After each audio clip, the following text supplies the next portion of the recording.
بچه‌ها، امشب اومدیم پارک کوهستان، یکی از پارک‌های قشنگ شهرمون رو بهتون نشون بدیم با همسرم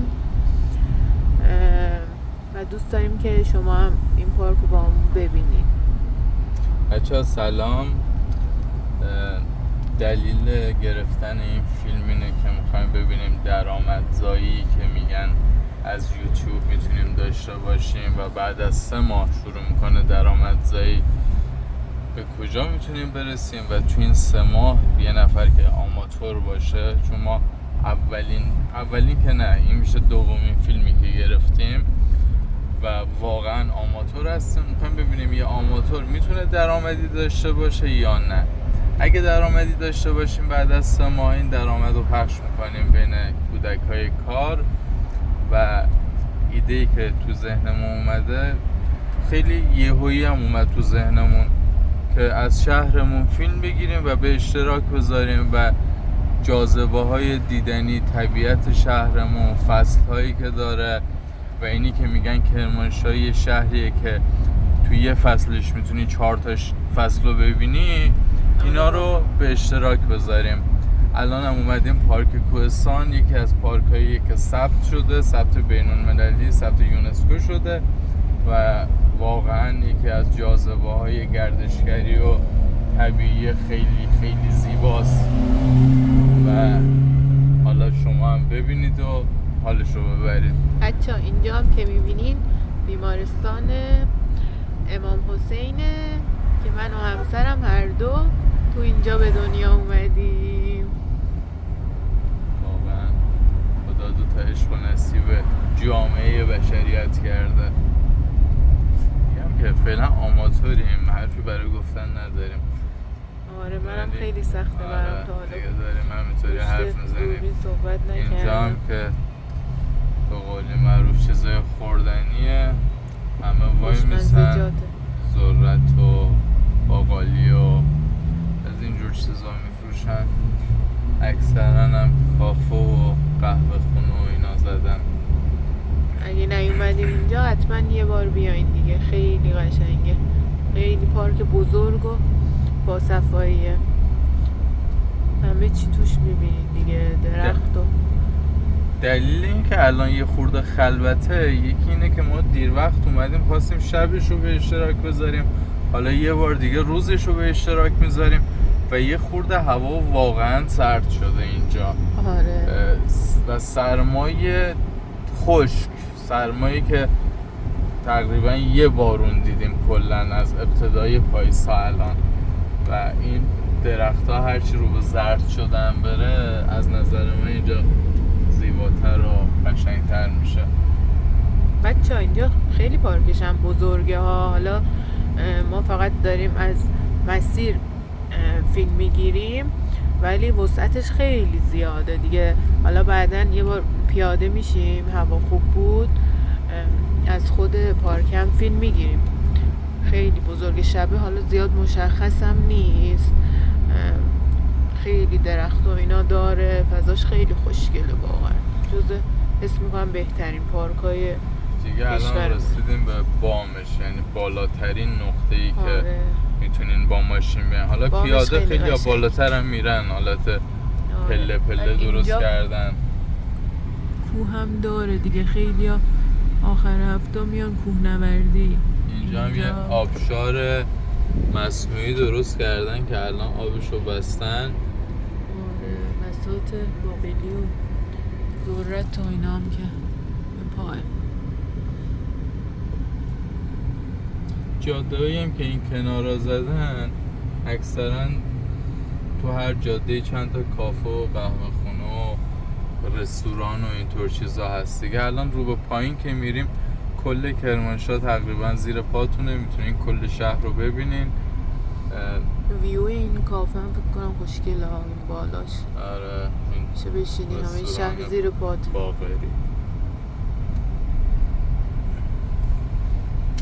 بهترین غذامون هم که دیگه فکر کنم همه بدونین دنده کباب مال کرمانشاه است که اکثر دنده کبابای خوب کرمانشاه هم همینجا توی پارک کوهستان سرو میشه رستوران حیدری باقری که حیدری یکی از قدیمی هست و واقعا دنده کبابش عالیه. هتل جمشید که فوق‌العاده است غذاهاش. چلو خورش خلال هم مال کرمانشاهست. احتمالاً دیگه اکثریت کسایی که تو ایرانن خوردن و باش آشنایی دارن. کلا دیگه غذاهاش خوشمزه است این شهر. اینجا هم دیگه کل شهر زیر پاتوناییه. اینجا معرکه است، نگاه کنین خیلی خوشگله، همه چراغ روشن. واقعا معرکه است، بی‌نظیره، محشره. اینجا هم یه حالت دریاچه مانند درست کردن برای بچه‌ها، قایق و اینا کرایه میدن. اینجا هم خیلی باحاله. یه شب بیایم ما. آره حتما. یعنی تو روز بیایم چون شب سرده. دوباره رسیدیم به همین بیمارستانه. رسیدیم به جایی که متولد شدیم. بیمارستان خوبی هم از خدایی. امکاناتش خوبه به نسبت شوهرم و اینجا به من داده بچه. بالعکس منم به شوهرم هدیه داده شدم توسط خداوند. خدا رو شکر. آره واقعا خدا رو شکر. باید شکرگزار باشیم. خیلی خوشگله اینجا. تا از مسیر امشب میگیریم، یه روزم میایم توش میگردیم دیگه. خانومم سردشه، بخاری روشن کرده، من گرمم، شیشه رو زدم پایین. بچه ها اینو براتون تعریف کنم. من امروز تازه امشب از تهران برگشتم. بعد دقیقاً زمانی که برگشتم شوهرم گفت که چیز دیگه بریم بیرون. یه من سری دوش گرفتم، موام همینطوری خیس چیز کردم، گفتم باشه بریم دیگه. آمدیم گفتیم بریم یه دوری بزنیم. خیلی یهویی هم شد دیگه. فیلم گرفتیم برای شما. برای همین من موام خیس و هوام سرد، نمیشه پایین برم. همسرم هم که گرمشه پنجره رو زده پایین. فیلم براتون شیر میکنیم، قطعش نکنیم.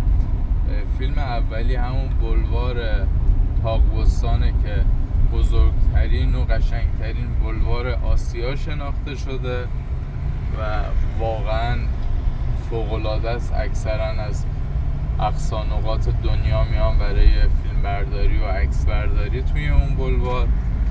حالا برگشتنی هم شاید دوباره اون بلوار رو ببینید. و این دو تا فیلمی که میذاریم میشه اولین کارای ما توی یوتیوب که اصلا نمیدونیم شاید یه بازی بخوره نخوره، شاید بتره کنه، ولی خب قصدمون اینه که 3 ماه به طور متداول فیلم بذاریم براتون و تهش ببینیم این درآمدزایی که میگن از یوتیوب میتونید درآمد داشته باشین آیا واقعیت داره یا نداره. چون من شنیدم به ازای هر 1000 تا بازدید یوتیوب بین 20 سنت تا 20 دلار میده و این 20 سنتی که میگه مثلا بستگی داره که کدوم کشور بازدید کننده تو باشه. حالا ایرانی‌ها چون با VPN وارد میشن و برای ایرانو تحریم کرده، اون VPN باعث میشه مثلا هر کی مثلا یکی آلمان بزنه یکی آمریکا بزنه، مشخص نیست قیمتاش چطوره. ولی مثلا اگه از هندوستان بازدید زیاد باشه، چون به نسبت کشور فقیرترین و اقتصاد خوبی ندارن، کمترین پولو یوتیوب میاد بهت میده به ازای هر 1000 تا بازدیدی که داری. اگه مثلا از آمریکا باشه، بازدیدات اکثرا از آمریکا، اتریش، آلمان باشه، چون اقتصاد قوی دارن، میاد دیگه از 15 دلار به بالا میده به ازای هر بازدید. و شنیدم که باید اولین فیلمت برای اینکه چیزی بهش تعلق بگیره، درآمدی بهش تعلق بگیره، باید 4000 دقیقه بازدید بخوره. یعنی اگه یه فیلم 10 دقیقه‌ای داریم به اشتراک میذاریم، باید 400 نفر این فیلم رو کامل ببینن. و چطوریه که این یوتیوب میاد به شما پول میده بابت فیلمایی که میذاری؟ چون یوتیوب بابت تبلیغاتی که پخش میکنه، یه همون بلواریه که بهتون گفتم ما الان همون بلوار رو داریم برمیگردیم. بگیریم دیگه، قشنگه بچه‌ام ببینن. دقیقاً. یوتیوب بابت اون تبلیغاتی که میاد بین فیلم ها پخش میکنه داره پول میگیره، پولای خیلی زیاد و مبالغ هنگفتی میگیره. بچه های حبابای نوری اینا مسیر برگشتم داریم و فدات بشم. و بابت این پولی که داره بابت تبلیغات میگیره، حالا مثلا 1/10 1/100 1/1000 رو اختصاص میده به کسی که فیلم میذاره و یوتیوب میاد بین فیلماش تبلیغ پخش میکنه.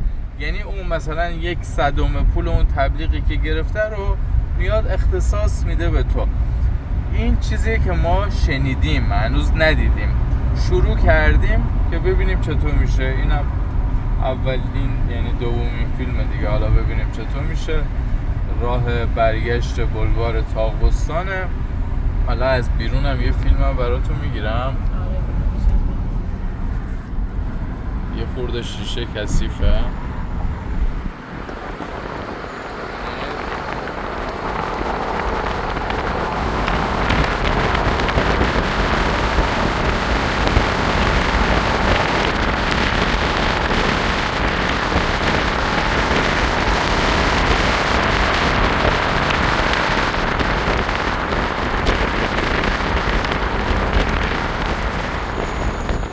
ببخشید دیگه، یه خورده شیشه ماشین واقعا کثیفه. مجبور شدم برم بیرون که حالا پیشو بگیر بری جان. اینجا هم بذاریم بگیرم براتون ببینید چه زیباست. این همش یه بلوارا چند کیلومتره و واقعا وقتی برگا میریزه زرد میشه به اوج پاییز میرسه. آره دیگه، حدودا یه هفته دیگه اکثرا از کل کشور، حتی از بعضی کشورهای دیگه میان اینجا برای فیلم برداری و عکس برداری، چون واقعا قشنگ میشه. الان زمین رو ببینید چه برگا ریخته و حالت پاییزی شده. حالا فکر کنید کل این برگا میرزه رو زمین و حدود 1 هفته تا 20 روز جز قوانین این شهره که این برگا رو جارو نمی‌کنن، که شهرداری نمیاد که مثلا برگا رو جارو کنه برای اینکه مردم بیان فیلم بگیرن، عکس بگیرن و عشق کنن باش. حتما پاییزش اومد بیاییم حتما کنیم این هفته عکس بگیریم. خب بچه ها، دوربین اومد دست من، ادامه مسیر رو با منیم. نگاه کنین، لذت ببرین از این مسیر، واقعا خوشگله. حالا چند روز دیگه باز برگای درخت ها زرد بشه، حالت زرد نارنجی طور میشه، خیلی خوشگل تر هم میشه. باز فیلم میگیریم براتون.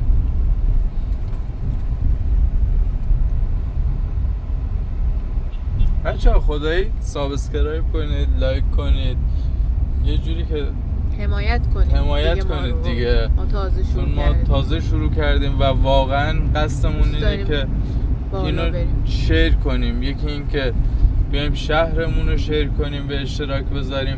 دو این که ببینیم واقعا درآمدی داره. اگه درآمد داره خب بالاخره همین شیر ما باعث میشه که شما هم ببینید و شما هم شروع کنید.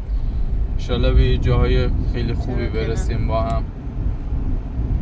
بچه این بلوار خیلی مسافتش زیاده ها. ببینین ما رفتیم برگشتیم چقدر طول کشید. کلا این مسیر کلا بلوار طاق‌بستانه دیگه.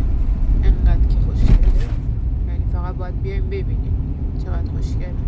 خوشگل‌تر هم میشه چند روز دیگه. تقریبا به انتهاش رسیدیم. آره دیگه، الان تمام شد دیگه. الان به انتهاش رسیدیم و دیگه کم کم داریم میریم سمت خونه. حالا نمیدونم این خونه رفتن رو باید به اشتراک بذاریم یا نذاریم. اینم بچه‌ها یه مونوریل ساختن و دیدن فکر کنم یه 10-15 سال شروع کردن ساخت و ساز این مونوریل که به نظر من اصلا هیچ توجیه اقتصادی نداره، چون اینجا یه شهر کوچیکیه و مردم اصلا نمای بدی به شهر داد. تاکسی‌ها اکثرا دارن ستوناش انگار نون خانواده‌شون رو از طریق همین درآمدی که رو تاکسی دارن در میارن و این مونوریل رو بزنن. الان 15 ساله که به نتیجه نرسیدن، فکر کنم 15 سال شده، ولی اگه بزنن به نظر من ببین از هنوز ناقص نظر ستوناش. از نظر اینکه چی بهش میگن خوب نیست برای شهر اقتصادی، دیگه. واقعا اینه که دارن رو تاکسی کار میکنن اذیت میشن دیگه، مسافر کم میشه و این اندک نونی هم که برای خانوادهشون میبرن کمتر و کمتر میشه و چند هزار میلیارد که خرج این مونوریل شده. حالا ایشالله به نتیجه برسه.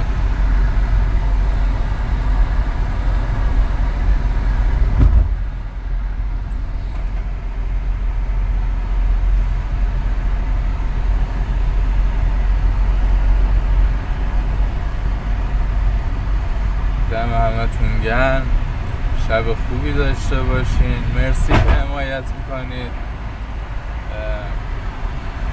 دم همگی گرم. ممنون. شب بخیر بچه ها. خدا نگهدار.